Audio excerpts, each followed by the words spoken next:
3 stories for the price of 1. None of my I don't work here stories have satisfying endings or anything like that, so I figured I'd just bundle them into one post and hope it makes for an interesting read. Story 1 The first one happened when I was managing a little mom and pop hobby shop while I was in college. We were located in a shopping plaza between a paint store and a discount store. My store didn't have a uniform, and since I often worked with lithium grease and dirty tires, I was also the RC tech. I just wore old t-shirts to work. The discount store's uniform was a red t-shirt with the store's name on it. On this particular day I went shopping at the discount store for some new bedding after work.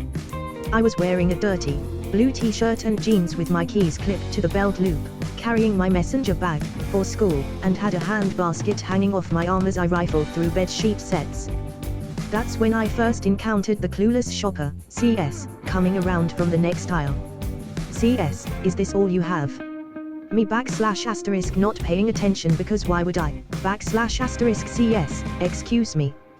Do you have any more of these pillows in the back? There's only one here. Me / looking around before realizing she was talking to me / I don't know, I don't work here. You could ask at the counter. CS, you don't work here. Me, no, I don't. CS, well, she paused for a bit as if thinking of what to say. You shouldn't wear your keys like that. You make people think you work here. I didn't say anything else to her and just kept browsing sheet sets, but I could see her standing there for a little bit, staring at me before walking away, presumably to find an employee. I don't know. Do only retail staff use carabiners for their keys? Story 2 The second happened under sadder circumstances. My grandmother got set up with hospice care in 2017, and this place was lovely to her and to us. When walking in, there was a security /check-in desk. Past that was beautiful indoor patio with a fountain in the center surrounded by plants. On the other side of the patio was the nurse's station with the family room next to it. Behind this station is where the rooms were located. The family room walls were all glass. There was a couch and TV, bathroom, a mini kitchen with a mini breakfast bar and a fridge.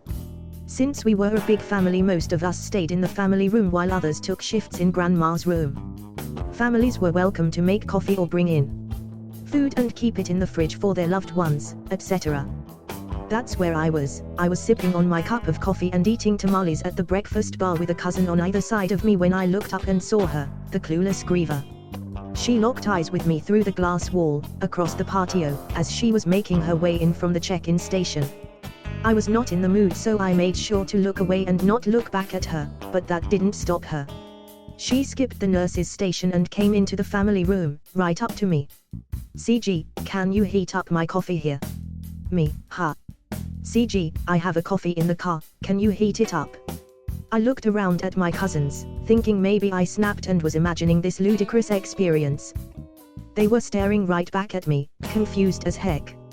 Me, I don't understand what you want from me. CG / aggravated / I bought a coffee at McDonald's this morning and it's cold now.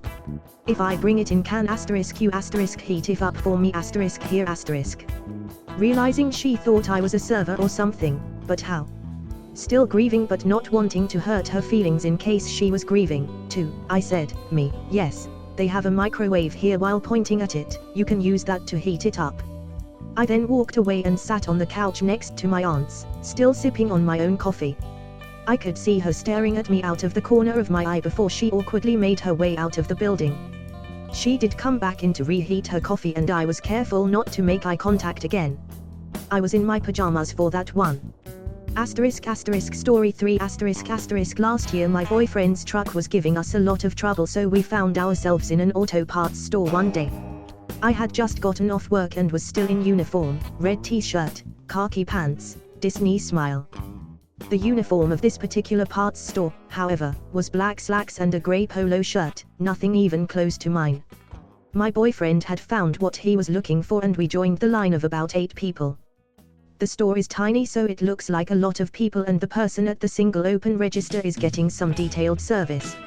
My boyfriend and I don't mind waiting, but we can tell some of the people ahead of us are getting impatient. We were at the back of the line, so I took the opportunity to get in some cuddle time and clung to his arm as we stood there, waiting. That's when he walked in, the clueless guy. The clueless guy walked in, grabbed something from one of the displays near the door and looked over to the line. I made the mistake of making eye contact, but I should have been safe, right? A girl clinging to the arm of a guy at the back of the line wearing red and khaki should be safe from the cluelessness, right? Wrong. CG walked right on over to me. CG, can you open another register?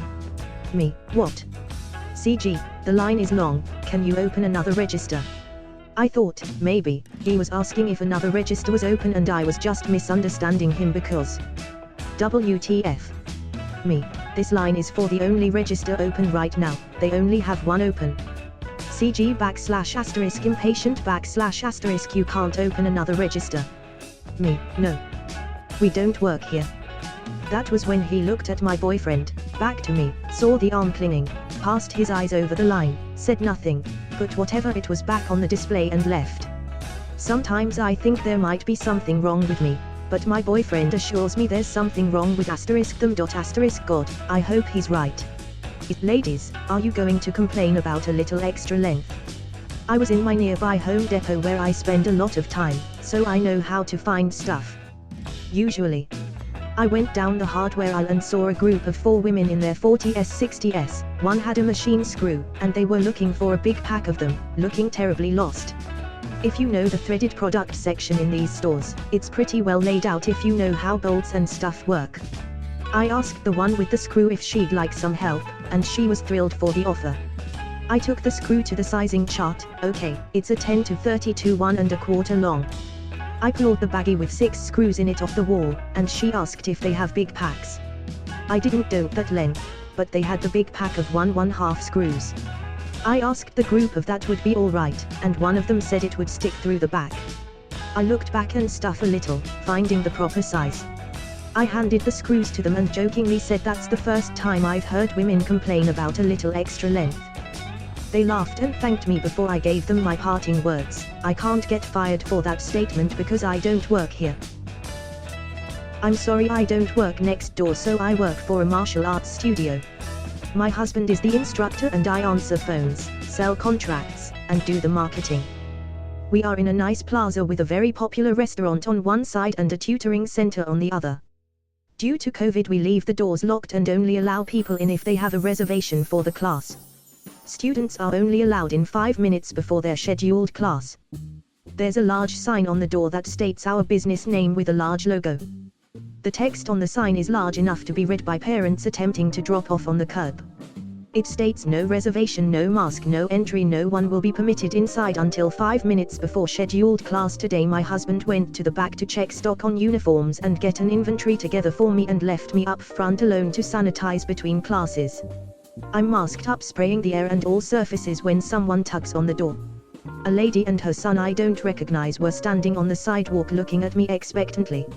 I figure they wanted information, so I grabbed my keys, walked outside and greeted them. Me, hello, welcome to Martial Arts Studio, how can I help you? Lady, we have an appointment for my son to take a placement test. Me, realizing they want the tutoring center. Oh, I'm sorry, this is Martial Arts Studio, I think you're looking for the place next door. Lady, their door is locked. Let me in so my son can take his test, we have an appointment. She then tugs on the door to our place. Me, I am very sorry, without a reservation to one of our classes I cannot let you or your son in. We are a martial arts studio and not a tutoring center. You want the next door down? Let me show you. I walked to the next door down and knocked on the glass to get the people inside's attention. Lady, just use your keys and let me in or I'll take my business elsewhere. This is horrible customer service. Me, again, I don't work for that company, I can't let you in or help you with that. I knocked again as the tutoring center is quite large. The young girl that works the front desk came out of the back and smiled at me and opened the door. Lady, it's about time. This woman would not let me in, she has the worst customer service I've ever experienced. I have an appointment. Tutoring girl, she doesn't work here, but yes, come on in and I'll get you situated. I went back to work and told my husband, who wondered where I had gone. Anticlimactic, I know, but it gave me a chuckle, so I thought I'd share.